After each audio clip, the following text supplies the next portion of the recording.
On my computer. There we go.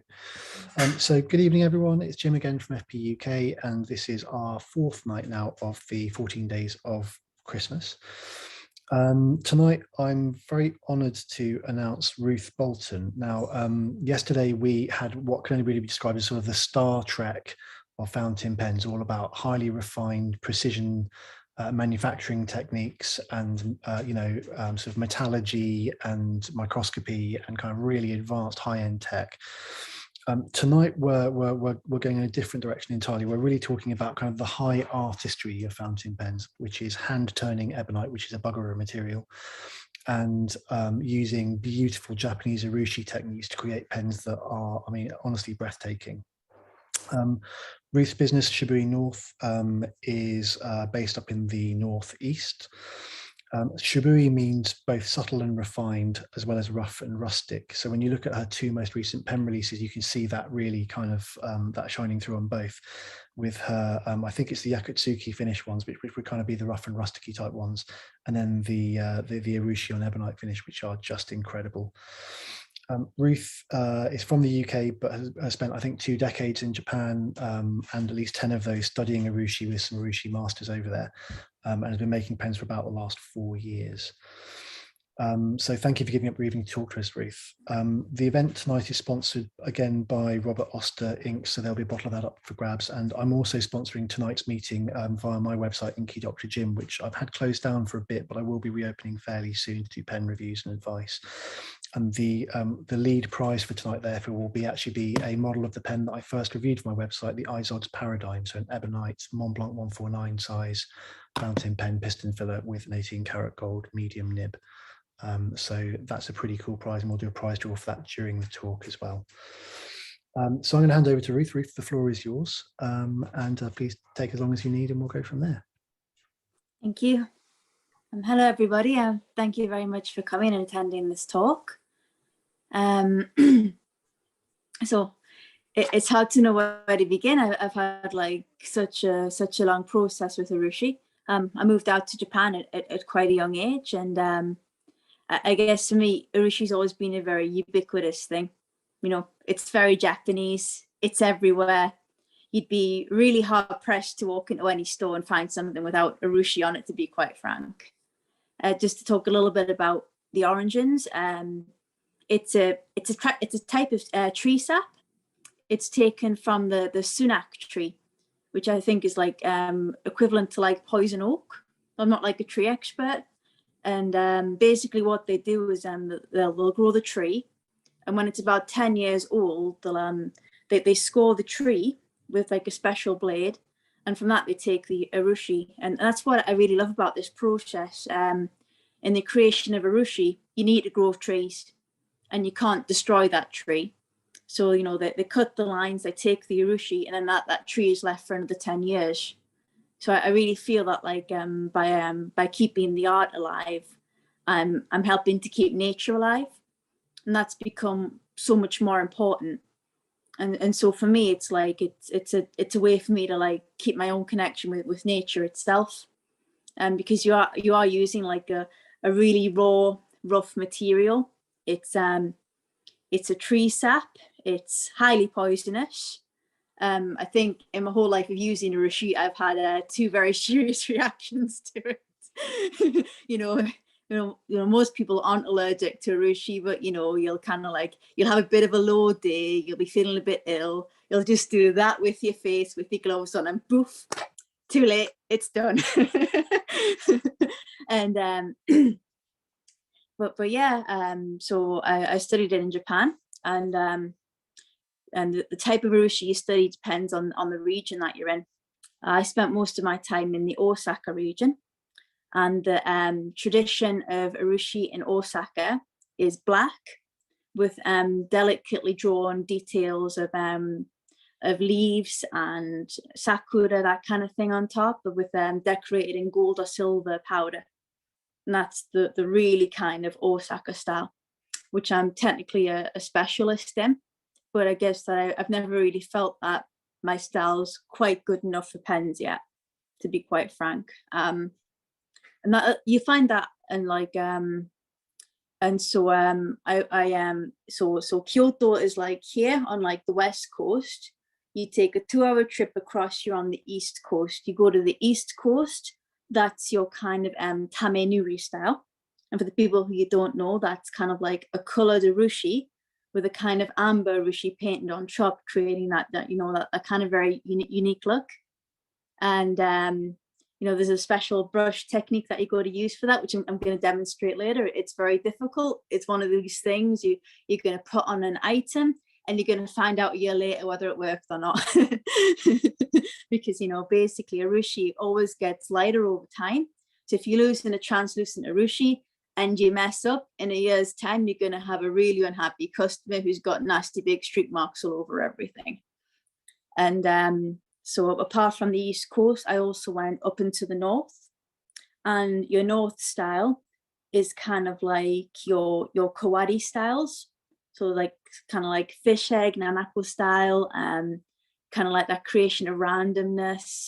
And like the sort of like the Kara releases, the Sabi urushi that I've done recently, it is very northern. So for me, these are the 3 most styles that I'm most familiar with. Thanks to COVID, I haven't been back to Japan in 2 years, which has been really devastating with me, because like it's took away that opportunity to like study, to learn different techniques and new styles. And I'm dying to go out there, learn some new things and put it on a pen. And most urushi work in Japan is actually done in Ise, which is it's just kind of like north of Tokyo. So kind of like if you go north of Tokyo but south of Hokkaido, on the kind of like the west coast, that whole region is very famous for urushi. And pretty much any urushi item that isn't made in China will have been made in Ise. And so I've been talking too much. I've got so many things to show, and I'm talking too much. So I guess first I want to show you what raw urushi actually looks like. I've got my little glass base. I'm going to put my gloves on. To be fair, I don't always use gloves when I'm handling urushi, but not doing so is very, very naughty. Because you kind of really bad reactions to this and break out in nasty rashes, and it's not very nice. The fumes as well are also quite dangerous. So you need to use this in well ventilated areas. So that's the PPE on. We all know about PPE now. And so your basic urushi comes in a tube like this. This is from Japan, Kyo urushi. I've got too many tubes of it. Where is my raw urushi? So your very basic kind of unrefined urushi is called sudome, and I can't get the top off. Isn't that perfect? Find one and get the top off.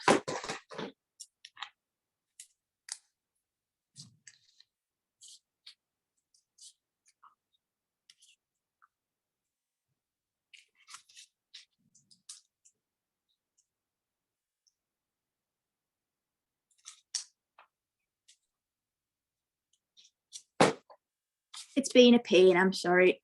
Needs a nice big jam with something sharp and pointy. So I'll show you the black stuff. So this would be raw urushi. It's usually mixed with iron to create the black. That's it there. This is your kind of really glossy black stuff. It's very viscous. So when you apply urushi, you've really got to think about the thickness. If you apply it too thick, it forms wrinkles, which look awful and doesn't cure properly. This is really important during if you're going to bake it in an oven, because if you get the thickness wrong, it just goes all horrible and comes straight off the pen. It just cracks off. So I'm just putting some. So that's one of the reds there. Believe it or not, even though like this looks like it's a solid color, this one actually dries quite clear. So this is your black here. Basic black. That's the red I just put on there. So you see there's gold underneath, and you can kind of see the gold underneath. But you also get more solid reds, which I'm going to get now.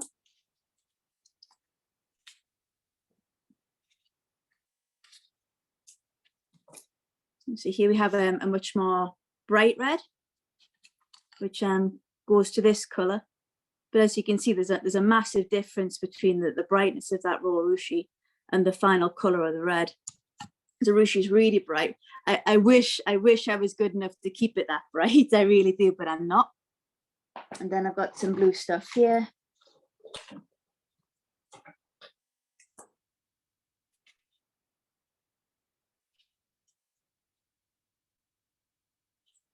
So there you go, there's 4 different types, which are now threatening to drip all over my nice furniture. So you have the red, black, the blue, and the kind of like glossy red.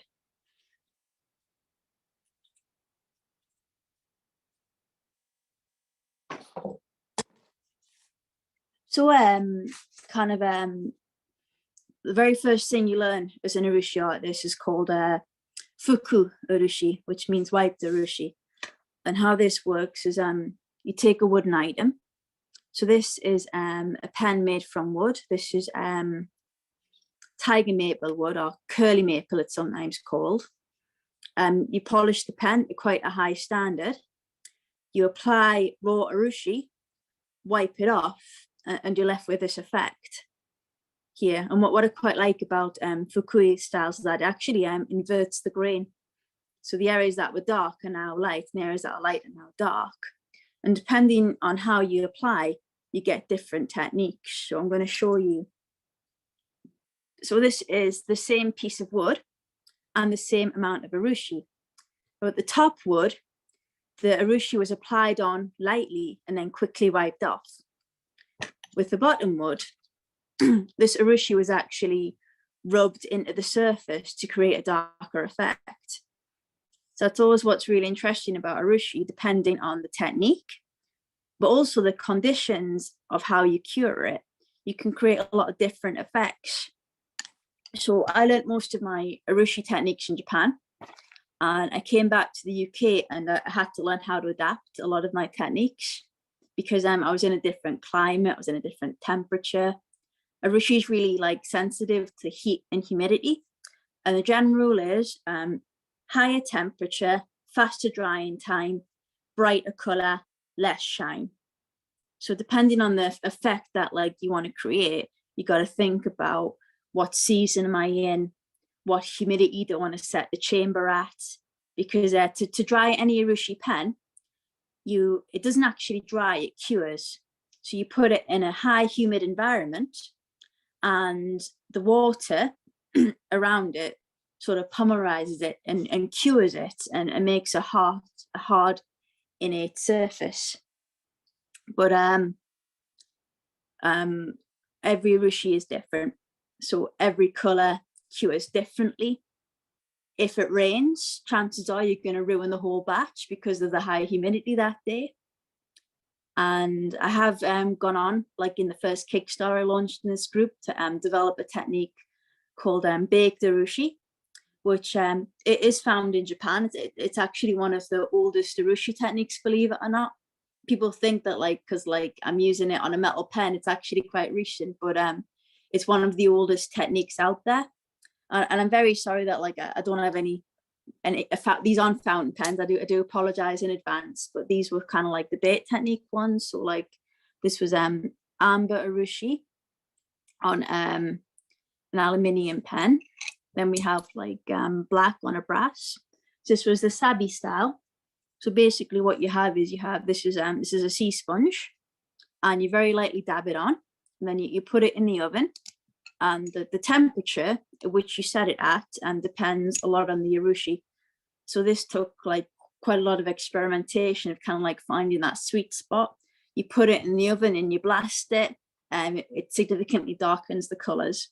But if it's black, you're not going to care because you don't get darker than black, right? But if it's red or blue, it's going to be absolutely ruined by the process. And I have a scale of temperatures and how high I can put things. So black, I can blast at 210, no bother.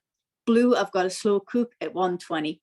And it's been this whole experimental process of working out what color goes best in what oven.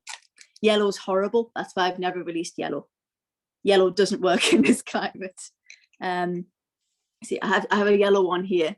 Look at how dark that is. It's absolutely horrible. I've never got yellow right in this country, so I don't release many yellow pens. I think the only time I ever released a yellow pen was a while ago on a Kickstarter. This is a prototype here. Oh yes, sorry, yes, go ahead. Do you want to put on the volume? I've just got a comment saying, may I ask a comment about fuku, please, can't speak today. Go ahead, sorry. Going back to your fuki urushi technique, Yeah. what do you actually mix your ki urushi with when you're actually starting off? I've heard people like paraffin or using something else just to water it down. Nothing. I'm not a mixture. Urushi, do you? I'm not a mixture. I understand mixing. I think it's a great technique for certain effects. I personally am not a mixer. Okay. I go for kind of like a very kind of raw, visceral finish. And I feel that mixing takes that away. I have seen other artists use mixing and use it very effectively. And when I trained in Kyoto, I used a lot of mixing techniques. But I definitely prefer it thick and raw, kind of as nature intended. You know what I mean? Oh, perfect. I've also heard that some artists or artisans in Japan, they do all their layers to start with before actually even wiping it off. They actually just build up the actual layers of urushi and then sand after. Have you ever heard of this as well? Yes, that's your kind of kara techniques. So it's these techniques here that create these patterns. Oh, fantastic. So basically, like if you want to generate any kind of pattern, that's how you do it. You kind of well first you got to seal it with black, and then you bring in some sort of disruptor. So the disruptor for this design is a special spatula that I use to like kind of physically dapple on the red. Then I add the silver, then I add the blue, then I sand it down and polish it. Would that be the same tool, which I'm sure you've heard of Bokamondo? In her logo, she's got a tool which I think is basically used for that technique. Maybe every artist makes their own. See if I can find, hang on. You can't buy these things. Mine's like a spatula with holes in it. But yeah, so I can't find my spatula. I need to make a new one actually. So the disruptor for that was the spatula. The disruptor for this one was building up lots of uneven layers and sanding it down to create these kind of striped effects. And then gold leaf was over.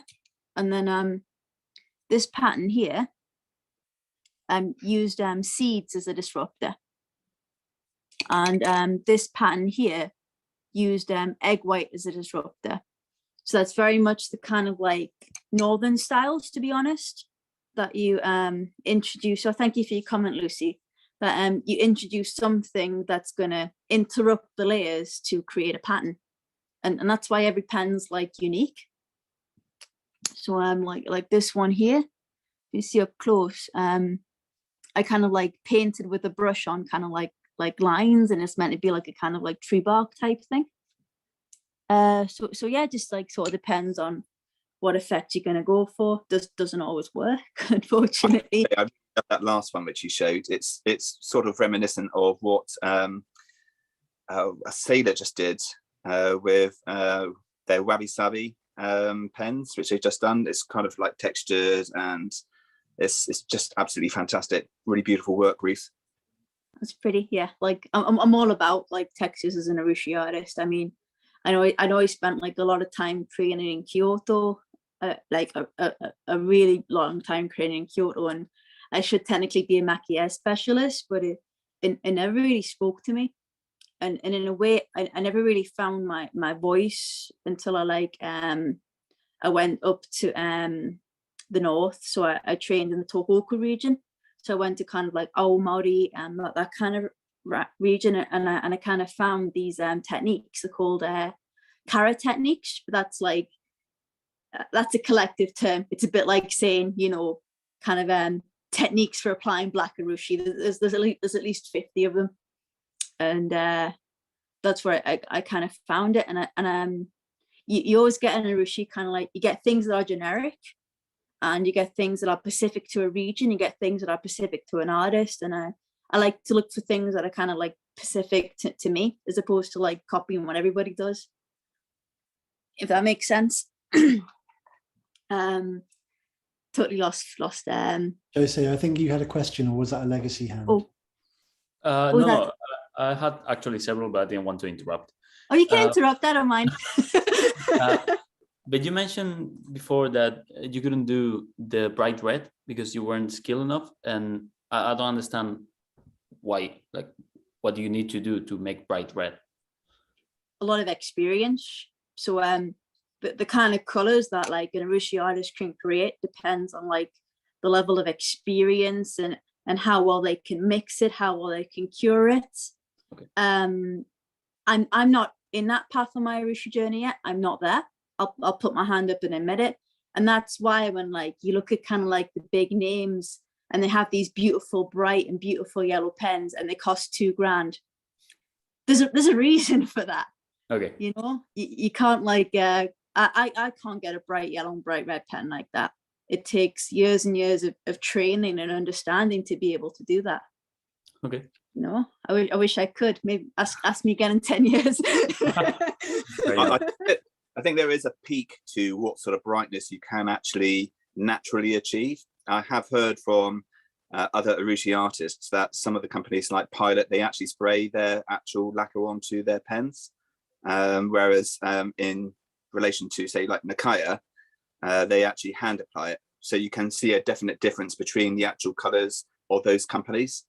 And I think a lot of it comes down to like the technique and the technology in which they're actually applying the lacquer at the same time. I think you're right. Yeah, I mean, I'm so old school with this. This is the most advanced thing in my toolbox. So you know, and I do think like that, like a lot of other companies use a lot of techniques. To be honest, like I don't like a lot of the urushi finishes on a lot of like kind of mainstream pens because I think they're very kind of plasticky, and they're just like they're too perfect, and I don't like it.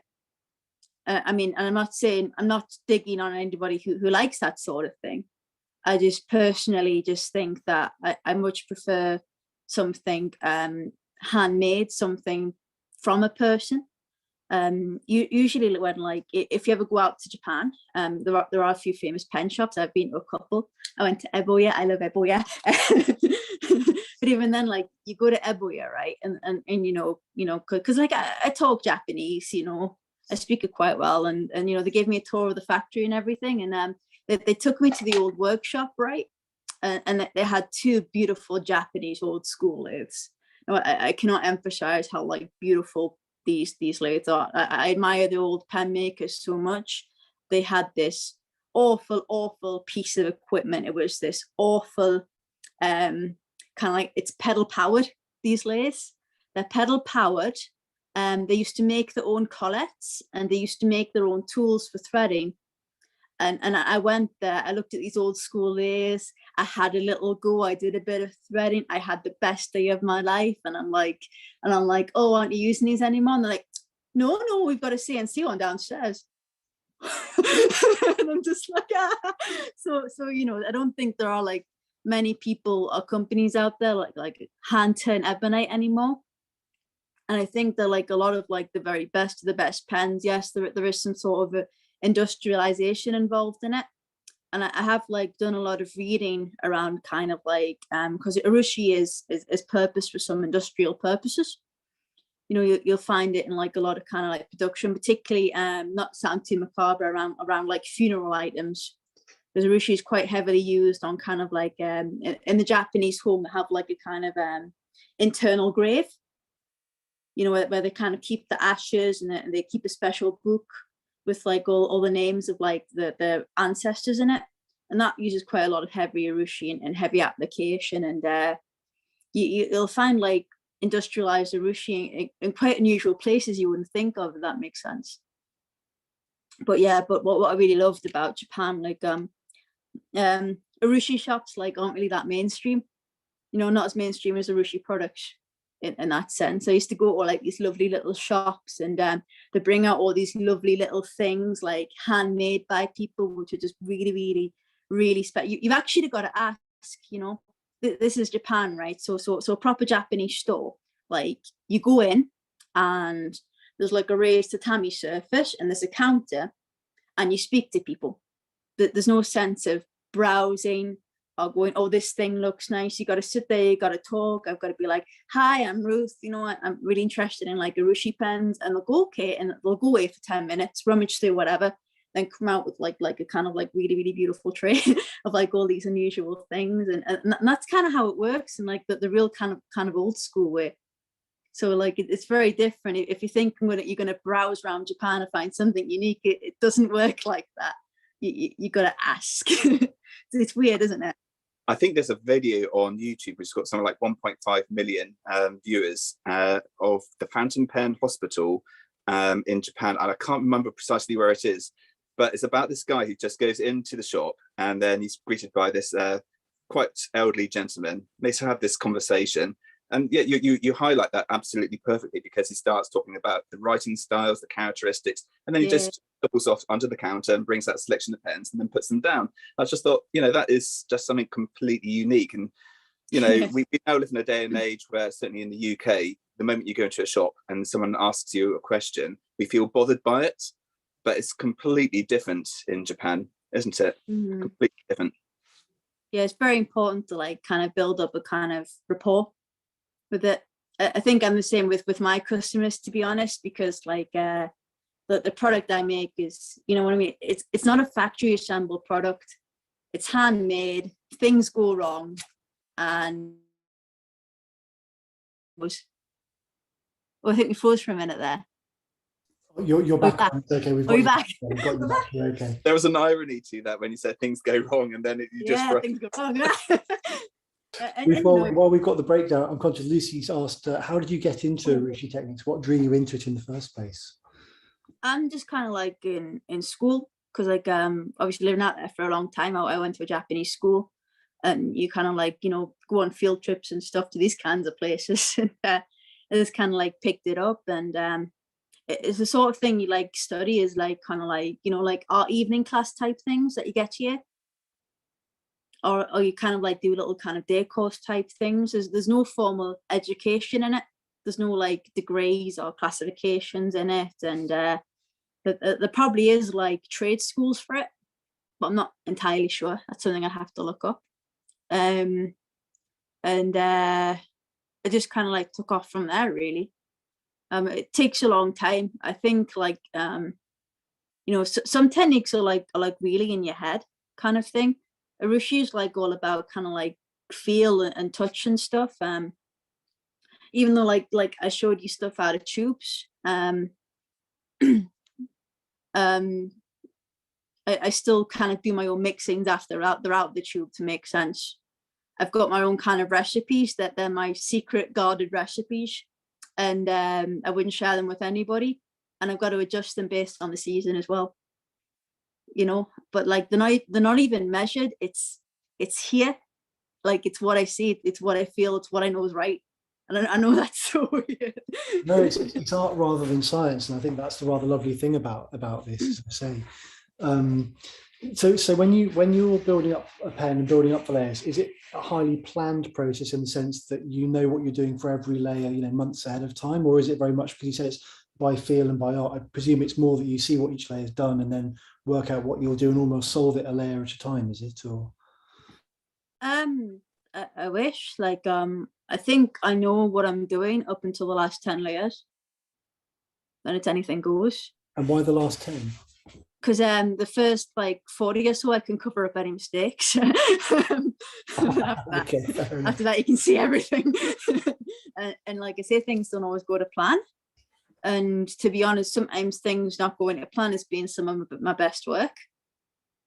And I can't always replicate my designs as well. So like that's why like stuff I tend to release tends to be like seasonal, special, limited edition, or it might just be available for certain months of the year because I just know I can't replicate it. Like we're in winter now. Winter is Taminuri season. So here's a question: how many layers do you typically do? About 50. And how it breaks down. So like you have the ebonite itself. It's rough sanded. I use about 10 layers of sealant, and that's raw urushi, and that just kind of like gets it ready for urushi to be applied. that I use about kind of like 20 layers of what's called middle layer, and that just kind of like fleshes out the pen.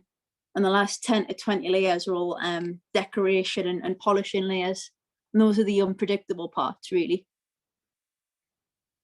But, you know, if like somebody orders a pen, I'll just be like, hey, like it didn't quite work out. This is how it goes. I can sand it back to the middle layers and we can start again. Or you can be like, hey, that looks great. We'll go with that. So like I always find like it's best to keep like a really kind of open channel with people. You know, if people buy a pen from me, it's going to take a long time. End of story. You know, I think the longest one's waited for a pen for me is like been a year, just because it went very wrong and I had to fix it. And kind of like I usually send an update every week, see how it's going, see how it's progressing, and even at some point, like the buyer might be like, you know, oh, that thing that went wrong that actually looks great. Can you replicate it? And I'll go, yeah. It's really kind of like organic, really. Do you only work on ebonite pens, or is it plastic pens as well, or plastic or resin? I only work on ebonite pens. You can put urushi on plastic, but to me this is a whole different field that I have a very poor awareness of, because it works really well on some plastics and really well on others. When I did my training on like the kind of the West Coast, the guy there, his job, he had these red plastic bowls, and he was putting the amber urushi on them to make like a tamanuri finish. And because they were like bowls that were like heavily used every day, that they needed redoing every year, and he told me the plastic name, and it's poof gone. I'll have to go there next time and write it down. For them, it doesn't work on all plastics, but it will work on a lot of plastics. But yeah, I also use wood. So people are asking so many questions, and like I can't even say them properly. I'm sorry. I need to work out how the questions work. What have I done? Do you want me to try and shout them out? Does that help a bit? If you wouldn't mind, just so I could like see like the screen and the questions. Yeah, no worries at all. So Noah asks, can you build up urushi to create 3D shapes? Yes, you can. It's you mix urushi with charcoal to create a kind of paste, and you use it to build up shapes or build up lots of layers and carve out shapes. The technique's called kamakura. And how does that compare to things like I mean, obviously the obvious thing when you think about a shaped pen, certainly to my mind anyway, is things like the Nakaya dorsal fin with that amazing kind of triangular curved shape to it. So is that something that you build up a layer at a time, or would that be with the charcoal, or you know? I'm really not sure how they do that.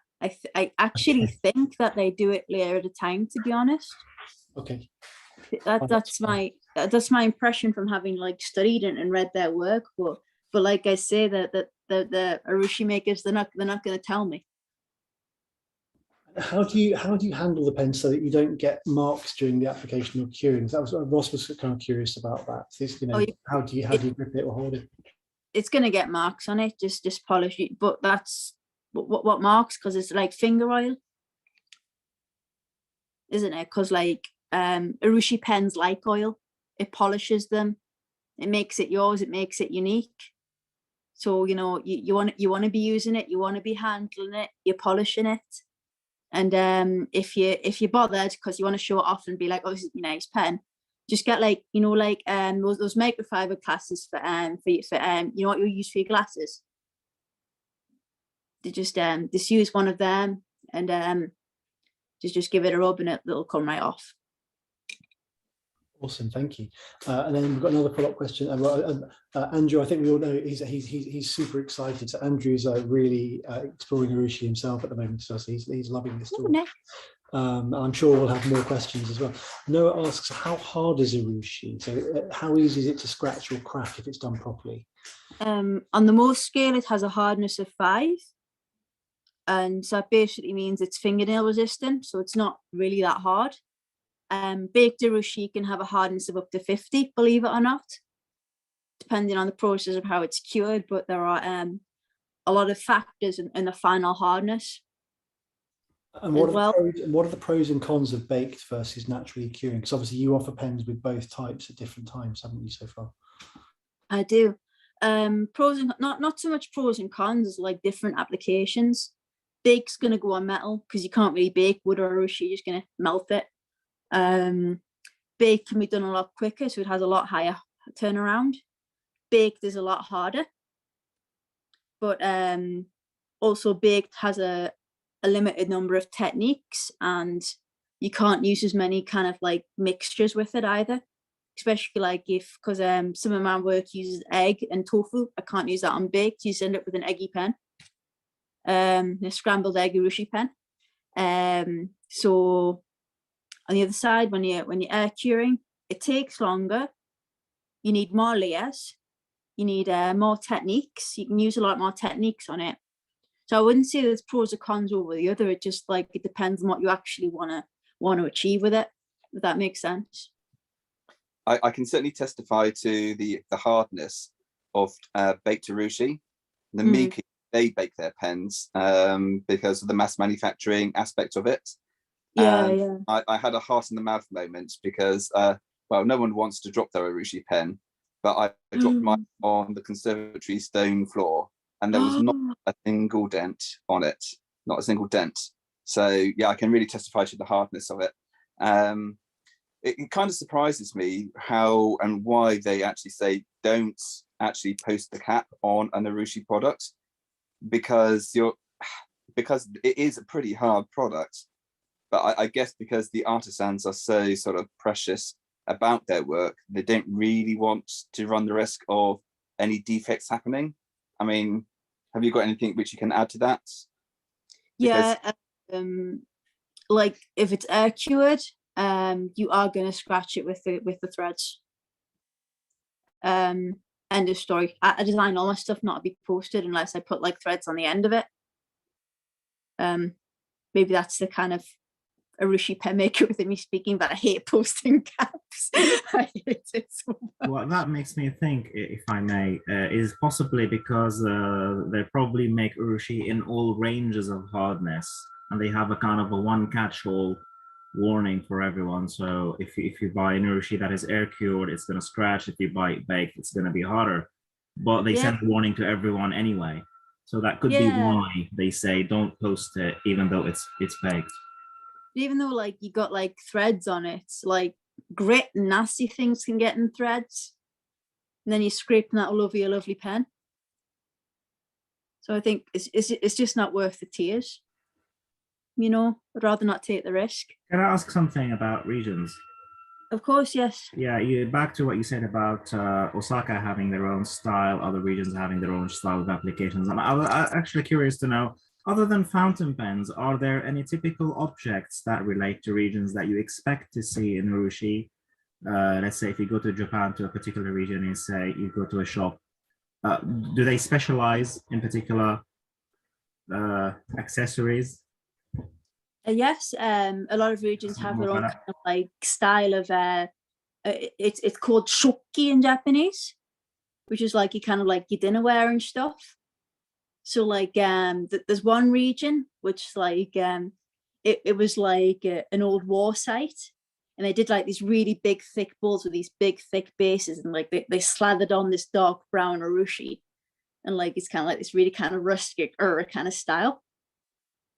And in the north, where I trained, they do these lovely little apple boxes because apples are famous there. You can decorate them with the urushi, and so yeah, every little. Of course, you're gonna have like your generic kind of cups, bowls, blah blah blah. And another place I studied, Nikko. I might have broke this cup. 2 seconds. I might have broke this cup. I have a few items. Sorry, should have really got these ready.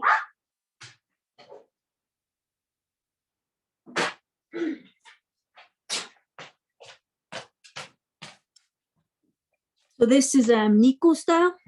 Nikko's like north of Tokyo. It's a special kind of region. These are up in the mountains. So this is kind of like a matte style, and then they use the lathe to put in like these kind of like randomized grooves. And this is Nikko. I've got another one. Hang on. That's gorgeous. That is absolutely gorgeous.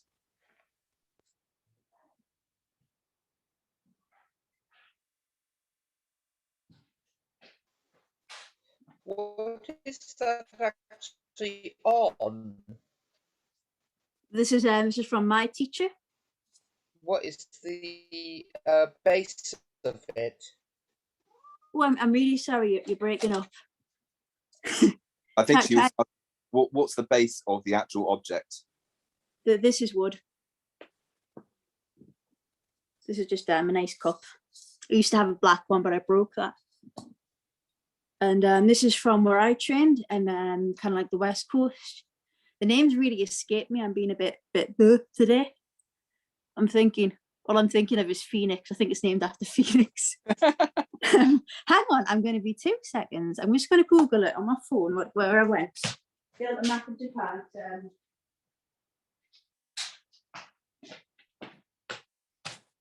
You know, when it's like, I know how to get there, but I don't know what it's called. I'm having one of those moments.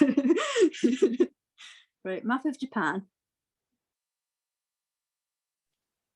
I believe pretty much 99% of urushi objects in Japan are made from wood as a substrate. Is that correct? I wouldn't know the exact statistic, but I would think that yes, the vast majority are either wood or paper mache. You don't actually get a lot of like ebonite fountain pens, believe it or not. Oh, I really am stupid. The word I wanted was fukui, which is where fuku urushi is from. Aha! All I had to do was add an I. But this is a fukui style. So if you look on the inside, you see this kind of like lines, because this is a lathe assisted applying technique, where they like it's rolling around on the lathe, and they kind of use the brush to apply the urushi on the inside as it's rolling, so you can see the lines there. And the outside is a tamanuri technique, where they've kind of like they've sanded this by hand, painted the urushi on it, and then sanded it again to get this kind of technique. I think we look really mint on a pen, to be honest. That's why I bought it, because I'm like, I'm going to copy this. So now, this is used actually for eating or drinking. Yeah. Relating to a question by Darren asking about how poisonous urushi can be. If it breaks or cracks, does the D players bring out any of their poisonous qualities? No, not really. Urushi's like it's only really poisonous in its raw form. When it's inert, it's completely non-toxic, and if it cracks, which it shouldn't do, it's very bad if urushi cracks. It's usually the kind of like it's still quite inert, although to be honest, like it takes about a year to fully cure. Okay. As well, so yeah. Okay, any more questions there? It's not so much of a question, but an observation. It's just when I'm nowhere near an expert on urushi, but what I find quite amazing is that wars have happened over the preciousness of urushi and how guarded techniques are in Japan. To the fact people have killed over trees. I just find that incredible. Absolutely incredible. Pretty much, well, it's really useful stuff. It has a lot of religious significance too. I think in the old days it was like used as like a kind of glue, decorative. It used to be like used a lot in construction, because like they figured out you could paint it on wood and then like the insects wouldn't eat it. So it's always had like a really important significance in Japan's history. I mean, I think these days most of it's used as more kind of like decorational, but that doesn't mean that like it's never like not being useful, because it is a very useful thing. Just now there's better things around than urushi. Ruth, I guess one thing that would be useful for people that maybe are thinking about an urushi pen, they can obviously talk to you individually about your particular process for ordering and creating pens, but what about caring for urushi pens? Are there any special tips, advice, things you should avoid, what things you would or wouldn't do with an urushi pen? Yeah, urushi hates light, UV light, it degrades, so does ebonite. Anything alcohol based will absolutely strip it. So you got to be careful, even like like when you're washing your hands like that rotten alcohol stuff. Then you go to handle your urushi pen, you've ruined it. And so yeah, store it in a dark, cool place. That's why it usually comes with their own boxes, because they really should be kept in a box when you're not using them, or like when you're carrying them out, put them in a pen kimono. Don't use any strong polishing agents. Your fingers and a little bit of oil are enough. And if you do that, then like, you know, it'll last a long time. At some point, depending on the style, it might need a redo of the top layer. That's perfectly normal as well. In that case, you get back in touch with a pen manufacturer and they'll usually sort that out. And personally, I don't charge for redos or top-ups of top layers, because like there's very much an understanding for me that when you buy a pen from me, you kind of buy, you know, the ongoing service maintenance of Urushi as well, if that makes sense. But of course, different stores have different policies, but most Urushi artists think along those lines that, you know, if you come in and it needs a new top coat, you'll get a new top coat.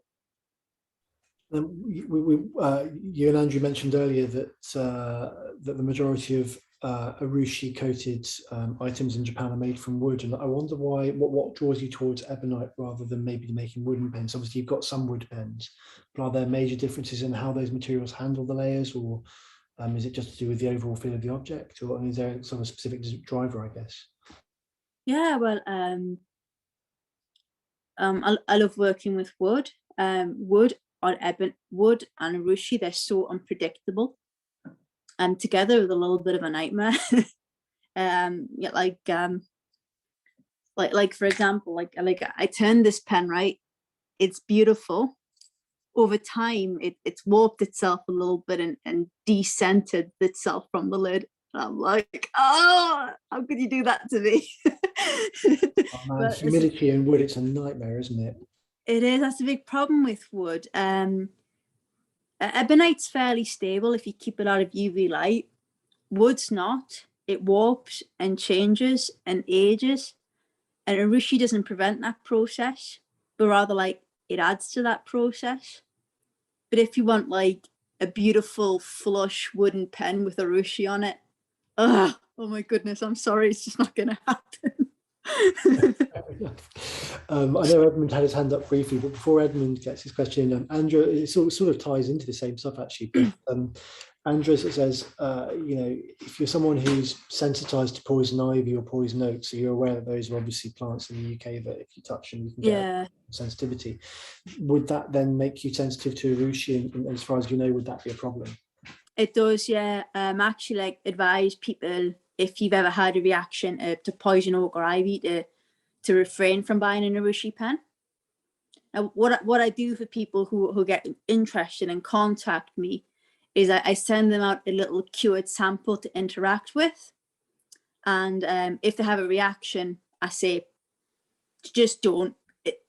Not a part of the opinion. It's just a pen. It's not worth going to hospital for IV antihistamines for. Get another one. Yeah. Yeah, it's not worth it. Yeah, I had a bit of itching on my eyes when I borrowed the Urushi pen from Fountain Pen Treasure. So I thought, nope, can't. Yeah, like there's loads of other materials and decorations. Some people can like replicate the look of Urushi using resin. You know, it's your health. Anaphylaxis is not nice. And you know, that's what I advise. Like I'm more than happy to send people out little test samples to have a go with before like they commit to buying a pen.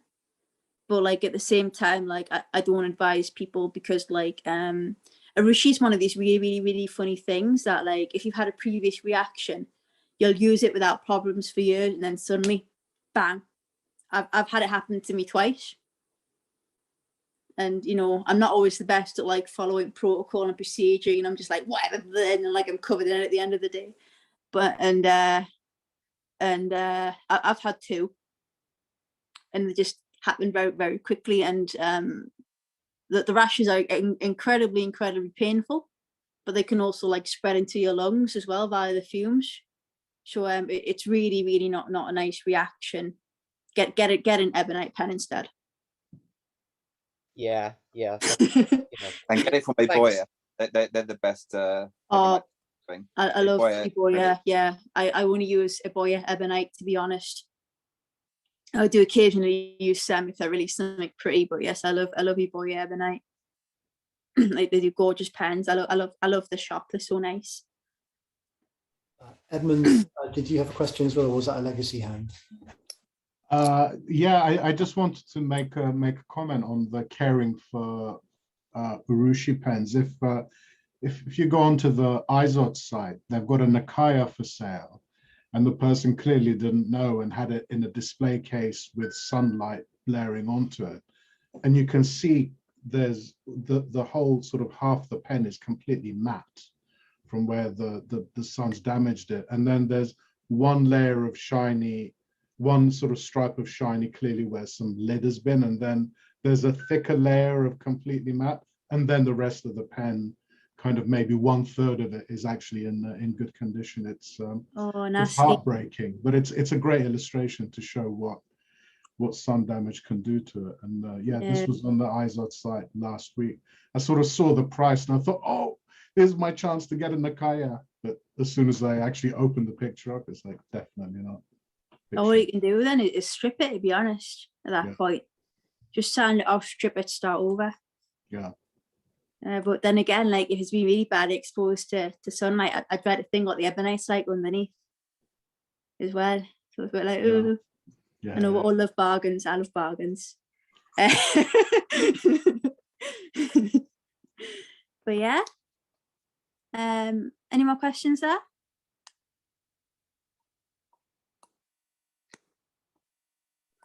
Well, just one question. What you had talked about Maquis before, Yeah. and you studied for it. What was your sort of reservations to actually sort of continuing that sort of journey? I still continue Maquis, but I'm not good enough to release it on a pen yet. Is that because of the actual challenges of on a cylindrical surface? Yes, Maquis is very, very difficult on any surface, to be fair. Watch this space, like I say, because I haven't been able to train properly for 2 years either. So I would like to start releasing kind of more kind of Maquis designs, but I need more training, to be quite frank. I mean, from my experience of painting on pens, I think the sort of challenges that I certainly faced were the sort of the stiffness of the brush and actually keeping control of the actual pressure as you're going around the actual cylindrical surface. That's what I sort of fell into the difficulties of. But when you see these Maquis artists doing demonstrations, whether it's on YouTube or in person, the control and the level of detail they go to, it's just absolutely mind-blowing. And I know when people look at these pens like from Namiki, which cost several £1,000s, I still think they're very cheap, considering, you know, the amount of years of practice which they've actually sunk into actually obtaining, you know, like the sort of national treasure status of Japan. Yeah, exactly. Like I know, like, a couple of £1,000 is like a lot to spend on a pen, and you know, I'm certainly like not in that position in my life where I can drop several thousands on a pen. Who knows? Just got to marry someone rich, you know. No ring, guys. But you know, you get what you pay for, and what you say Nakaya do, only Nakaya can do. And that's what you pay for. You know, what I do, only I can do, and that's what you pay for. You know, it's you know, you could easily spend that money on something mass produced. I'm sure Mount Blanc or whoever will find ways to bring out a pen that expensive, you know, fancy gold and a bit bling, you know, for people that like that sort of thing. But yeah, and you got to remember, you do get something unique. I mean, I admire quite a lot of urushi artists. Nakaya is someone I follow, and I just look and I'm just thinking, oh my goodness, and someone could sit and tell me, make that Nakaya, and I could do it. I will use exactly the same ebonite, exactly the same urushi, I will hack into their brains and find out the curing times, the thickness application. I will do all this, and I will yield a completely different result. And that's the nature of the beast, really. So if I think if you see like a pen from someone from like a urushi artist, and it's really unique, and it's several £1000s, and you think, I want it, you know, it's something to save up for. Don't go looking for something like a cheaper alternative, you know, especially if you see it and like it speaks to you. Go for it. Sell a kidney. You only need one. I really second that. I mean, I've got a minimal sort of collection of urushi-based pens, Nice. and I've got a little bit of makie from Nakaya and a little bit of makie from Namiki, and both are absolutely beautiful, but both deploy completely different techniques. I was also very fortunate to meet one of the artists who worked for Namiki for some time. And she's just recently left to set up her own shop. And interestingly, right up to even the Yukari lineup, they're still utilizing quite a lot of etching technology onto their pens and screen print. And then it's just what you're paying for is just some of the actual hand finishing technique pens. When you start seeing those signatures on those pens, that's when you're paying either a lot of money, but you're elite products.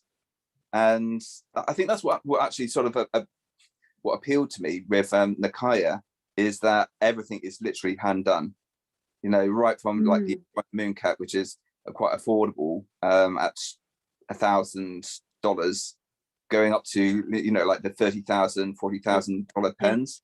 And it's just absolutely mind-boggling, the actual attention to detail which they're actually paying to the techniques. It's mesmerizing. Works of art. Yeah, I agree that they just like release like really gorgeous stuff, which like I say, even like I've probably got 10 years experience with urushi and I can't replicate it. And I think that's like the good mark of an artist, is that you sit there and think, how could I do this? And if you can't work it out, I'm like, that's good stuff. That, yes, that's how I see it. Right? Any more questions? If not, I'll do a little demo for everybody. I think let's go for the demo. Yeah. So my demonstration, I'm going to show everybody using my special urushi brush. It actually says on it, urushi brush number 10. So it's kind of like, it's like a bristle brush, and how it works is you use it, and because urushi sticks to everything, especially things you don't want it to, when you're done, you kind of like you snip it off till it goes all the way down, and that's how this brush works. Right, need gloves. So I'm going to show you how to like correctly apply layers of urushi to a pen surface. There's a special technique that it's done, and the aim is to make this process as you want to get everything even. And if you put it on too thick, it's going to form all these horrible little wrinkles, and you have to sand it over and start again, because it's just basically rubbish, and it's going to make an absolutely rubbish pen in the process.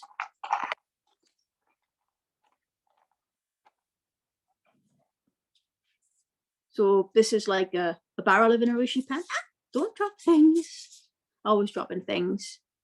And I'm going to show, we're going to put on a layer of black, basically.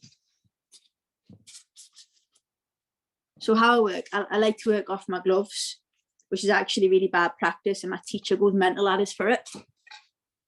Because everything should be like in proper dishes and mixed with spatulas, and this stuff is being removed out of the tube and pre-filtered, because there is like a filtering process using a special paper. So basically you pour it into the paper and filter it out, rather than do it every time. I tend to do the whole tube. Also naughty, but like if I wasn't demonstrating, I probably, like when I'm getting to the top layers, I start to filter it rather than just use it directly out the tube. So that like helps get rid of a lot of dust, because you don't want dust at the top layers. You just cry at this point. So usually you'd flatten this out with a spatula, I'm doing naughty urushi practice right now. Right, so basically like the trick to applying it is you've got to like put it on in lots of different directions. So you start with like the kind of like horizontal strokes like this. You see, I'm just putting it horizontally up the pen. And as it goes, I'm just going to keep on applying it, slowly turning it around. So after you've gone lengthways, the next stage is to go this way. But you are ultimately kind of like dealing with a round surface. So once you put it on this way, it's got to rotate it. And then just keep on going all the way around. And then after that bit, you've got to go diagonally to remove the excess urushi. So you start going this way and folding your way down the pen. When you reach the bottom, you give a scrape on your gloves. And you keep going like this until you're happy that you've got the thickness that you want. Now, I'm using a black urushi, and that means if I cock up, no one's going to be ever able to tell. But if I use a translucent urushi, any mistake I made will be found out within a year.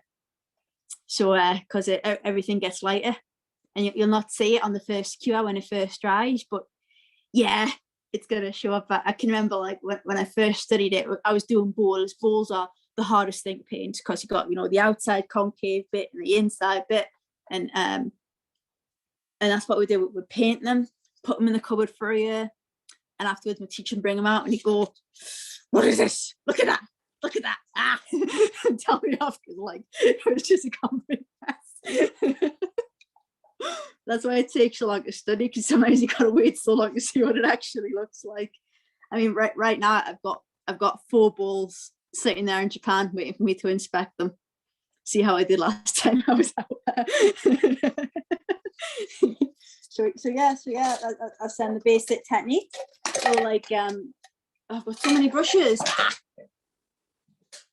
I've got about 1,000 brushes, all with like different purposes.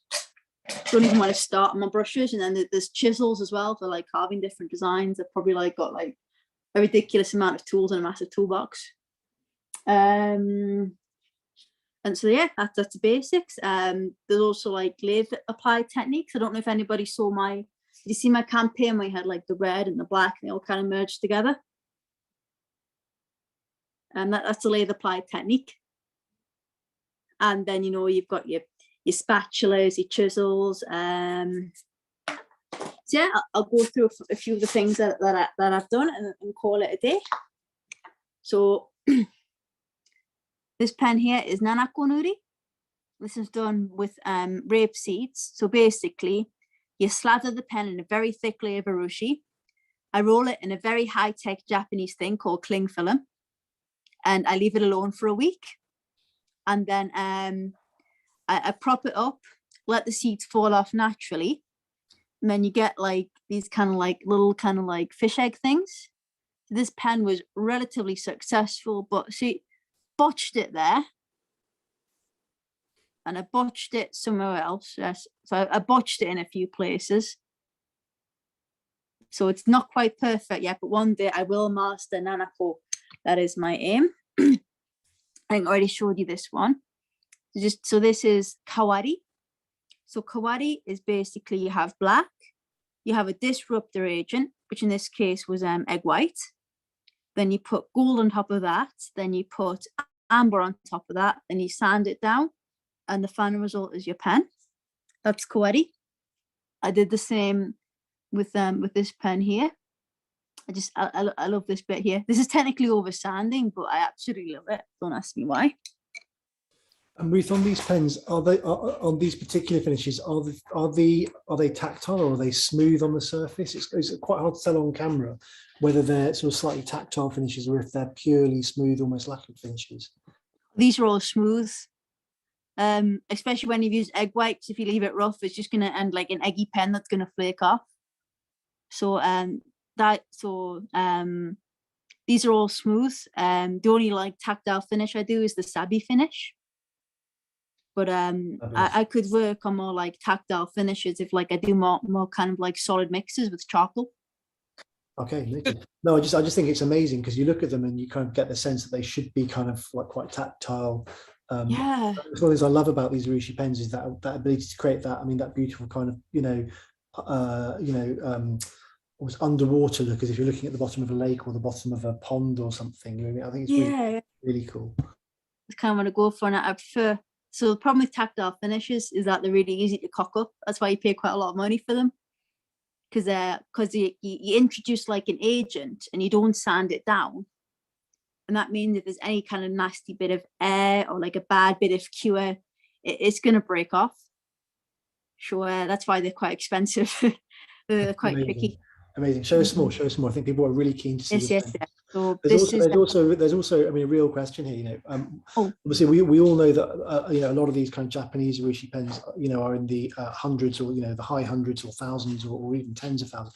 I think it'd be helpful for people to understand the sort of roughly the scale of cost for a pen that you might make for the UK market. I tend to charge about like £300 for them, depending on what you want, like 200 to 300. Some are as low as 150. It just depends on what you kind of like want and how much work I need to put into it, really. I'm quite flexible as well. So like if people want one, just get in touch. Like I'm perfectly happy just for people just to like talk pen with me. You know what I mean? You don't have to talk to me to put in an order. You know, I totally agree. And obviously I've got an order with you that we're working gradually building on. So one of the things I've loved is our kind of, you know, occasional chats about what about this and what about that, and it's been a great fun process. I mean, I think I even started my conversation with saying it was really funny because you go to Nakaya and you have their kind of, their God knows how many step handwriting survey and the going through the website and the emails back and forth. Yeah. Frankly, it's a pain in the arse and not particularly enjoyable.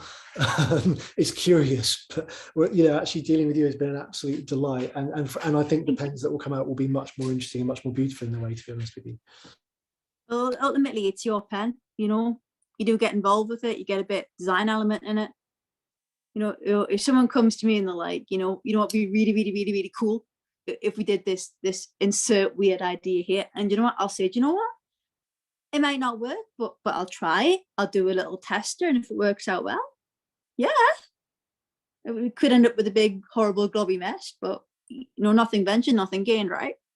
Absolutely. I mean, actually, on that note, I mean, Ros has just come straight in on a question here saying, can you add small roll stops by making up some paste and then applying it to the cap?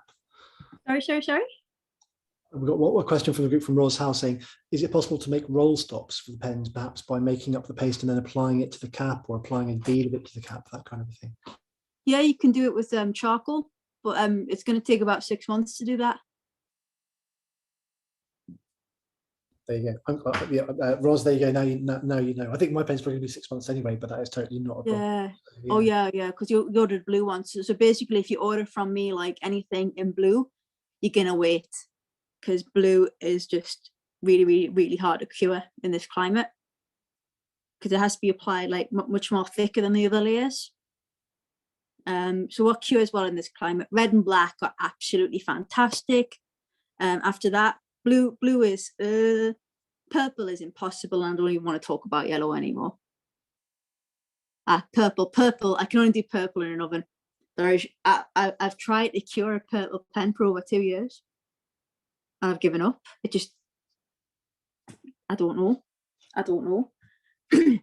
Sounds like you need maybe a dehumidifiering box or something for a purple one. I don't know, but just get a metal pen. Just get a metal pen, stick it in the oven. Purple legs 130. So you give me all my secrets. Where purple 130 for 3 hours. I couldn't believe it. I was tearing my hair out.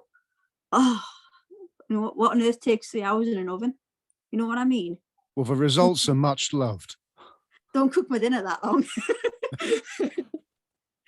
But yeah, so next one, oops, dropping things.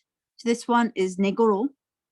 So basically this is you have like lots and lots of like black and yellow layers, irregular, sand it down, get the kind of like antique effect, and I kind of put gold leaf over it.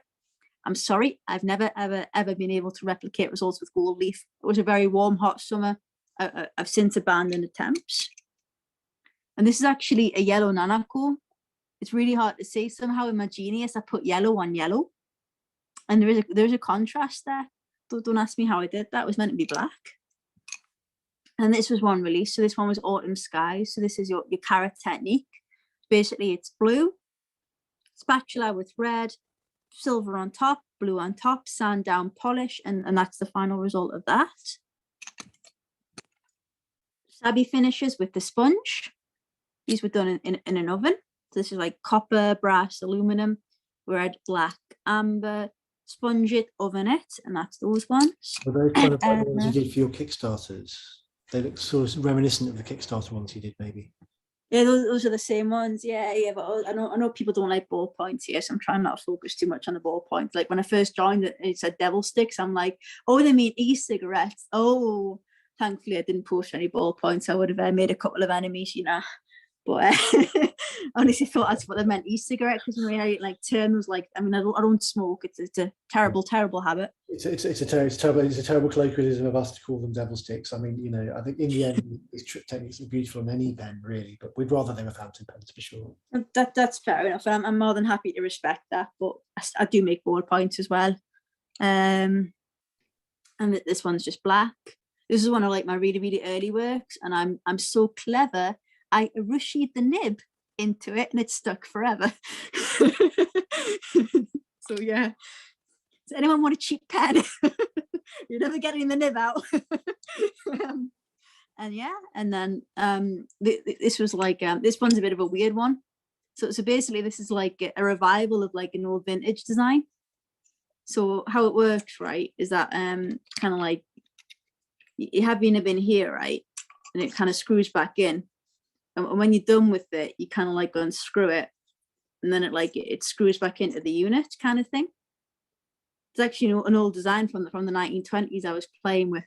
It's just got black urushi on it with like a bit of silver powder, and I did one in red as well. I might really. Is that an eyedropper? No. You can use my pens as eyedroppers if they're ebonite, believe it or not. So like those ones, how do you? I mean, I think Edmund spotted the same thing. How do you? So you flip the section and nib around and pop it back in to keep it safe. How do you get ink to the nib though? Is it just with a cartridge converter, or you can use any converter, or just pour it straight in? Okay, fine. So maybe you'd eyedropper that one, and then just be very careful when you. Yeah, like you can eyedropper any like ebonite pen, but like if you're gonna like shake it around and jump out, well, yeah, of course it's gonna leak. You know what I mean? If you use an eyedropper like a fountain pen, like an ebonite fountain pen as an eyedropper, it's a desk pen. It's not a take to work in your pocket pen. You know what I mean? And the ebonite will cope okay with a little tiny bit of silicone grease on the threads then. Oh, of course, but like if you use it an eyedropper, and you know you went on like your Harley or jumped out of an airplane and said it leaked everywhere, I'll be like, well, you know what I mean? So Jim, you can't take it to work, basically. That depends on what you do. If you're a fireman, yeah, I quite fancy a Shibari North and on my helicopters and speed. I think that'd be really good. Not an eyedropper. Probably don't eyedropper it and take it on a helicopter. Yeah, I mean. Yeah, how did I lose my job? Yeah. Certainly not with red ink, Jim. Yeah. You know what I mean? Put Bay State blue in it, basically. Never, that stuff is deadly. I mean, you think Urushi's poisonous, Bay State blue is just awful. Sorry, I was going to ask, do you have a favorite? What's your favorite kind of technique or finish or color? Is there something that really speaks to you when you're making your pens? Is there one that's kind of, this is your thing, you know, you feel closest to? My favorite thing is like kara, because like you never quite know what you're going to get at the end. And which one was it? Can you show us the kara again? Just with kara is this one with the spatula.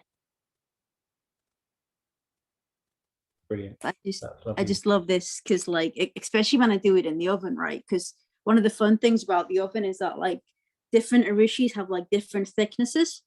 So like if it's quite thin, it's going to like form all these streaks and shapes, or if it's quite thick, it's going to take on a lot more texture. Then when you combine it with the kara finish, you really do get something quite different each time. especially when like I'm messing around with the temperatures and stuff. In some ways, I quite like doing the oven baked pens because I can like do what would normally take months in like hours, kind of thing. So it's how I prototype a lot of things for the ebonite. To be fair as well, I have these little like aluminum discs, and I prototype everything on them in the oven before they go onto the ebonite. But yeah, I just love it because like you know, especially when like I'm using like a lot of tofu, for example, as weird as that is. And I just kind of like cake this pen and paste, and you know, you've got something like this, and then you do a year's worth of carrot, so like it's like this, and you sand it all off, and you just get something totally different. I just love doing that. Just a quick question: if you were to sort of revisit or hone your skills to a point where you're happy of doing maquillage on a fountain pen, would you use the oven baking technique with your black layers to start with before doing your maquillage, or would you prefer still doing it on a wood or ebonite pen? Or if I do maquillage, it's going to be on ebonite. I wouldn't do if you're going to put metal on a metal pen, there's a lot more obvious techniques to that, I would think. You know, like I probably like use some sort of plating technique for metal. But I don't know. I definitely want to like start off on ebonite. I don't think it would be very easy to like replicate that on metal at all, because metal's really heavy, right? So actually, when like you're painting on metal, because like, you know, I have special dowels that hold the pen when I'm working on it. So you know, I've got the pen in its dowel and painting on it very gently, and I don't know, it's really tricky with metal, just because of the weight. Maybe I'm just a Ruth with weak arms. I don't know, but yeah, it's tricky. I have like played a little bit, because like one thing I'd love to do with like a metal pen, which I'm working on, is like have it like engrave it, put a rushi in the groove marks, and bake it and see how that turns out. So sort of like a chinking effect almost, but in reverse, kind of. The actual millions of layers, then destroying your pen by accident with one misstroke of the chisel. Oh, that'd be fun. That'll be lots of tears and sadness. Yeah, I've got a real admiration to anyone who can do chinking to any degree, because yeah, it's just shuddered at the thought of actually making a mistake after months and months of work of building up those substrates and then getting those black layers on, and then one chisel gone. I love to develop Kamakura techniques more, but that's about a year's work. So you're hoping to go back to Japan and carry on with some development work with your techniques? Yeah, definitely. I definitely want to go out there. I definitely want to study more. Like there's just so much to learn. I think in the future I'd love to like release a book, just like showing everything I've traveled, everything I've seen. There is like an Institute of Urushi in Japan, which, like, you know, it's like a list which tells you where to go, where things are.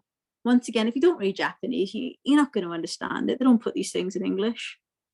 My parents are like missionaries. I'm like a Christian army brat, basically. That's how I ended up there. Amazing.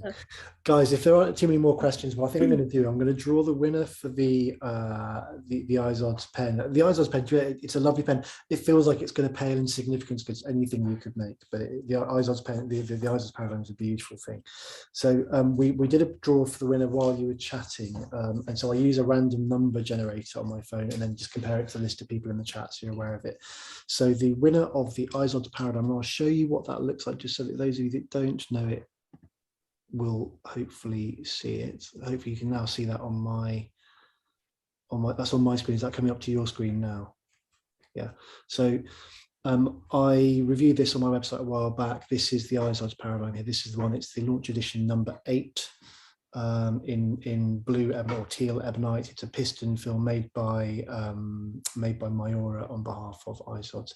So that's the prize tonight, and the winner of that prize is the person who identifies as Beverly.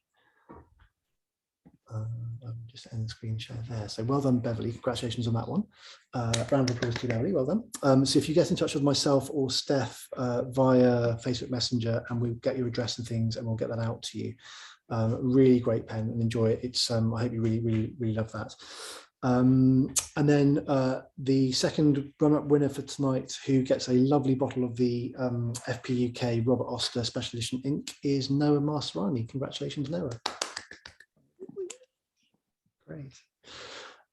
If anyone's got any questions at all for Ruth, last chance to ask questions, and then I will stop the recording in the meantime. But Ruth, I mean, how long was your brush when you first bought it? Oh, there you go. Great question. That one's fairly new, to be fair. But I'll probably I just go had visions of like, you know, hairs are that long, and you're cutting it every time you've used it, and now it's got to be quite short to get it right. And unfortunately, like a lot of like brushes here just don't do the trick. They're too soft. Traditionally, the best brushes are made from human hair, but I think we can all agree that's a bit gross and icky, and artificial hair is. We can talk. I mean, you know. I'll send you a trimmed bag full and see if you can make that into a brush. Next time you shave, just send us some clippings. Yeah. Exactly, yeah. Oh, brilliant. I mean, I used to have a really full head of hair. You'd be amazed, but so, you donated to a brush factory, right?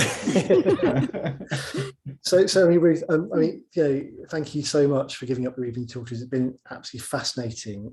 You know, I think we all kind of knew that Urushi pens are these sort of incredibly delicate, you know, unique sort of works of art, and I think we all had a sense of the skill involved. But I think you really bring to life that absolute mastery that you've got, and the skill that you bring to it, and you know, the immense amount of patience as well you must have, like, Yeah. to do one pen, and it takes like months and months.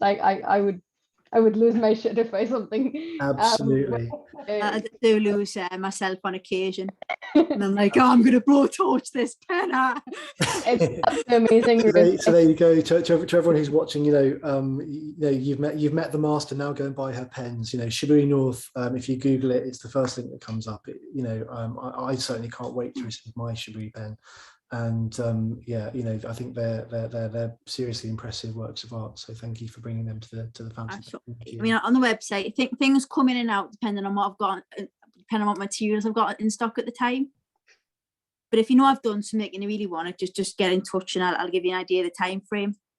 Because some of the stuff is quite specialist, and I don't always have it, and I can't always get it. I was going to ask. Sorry. I was going to say, do you have a current stock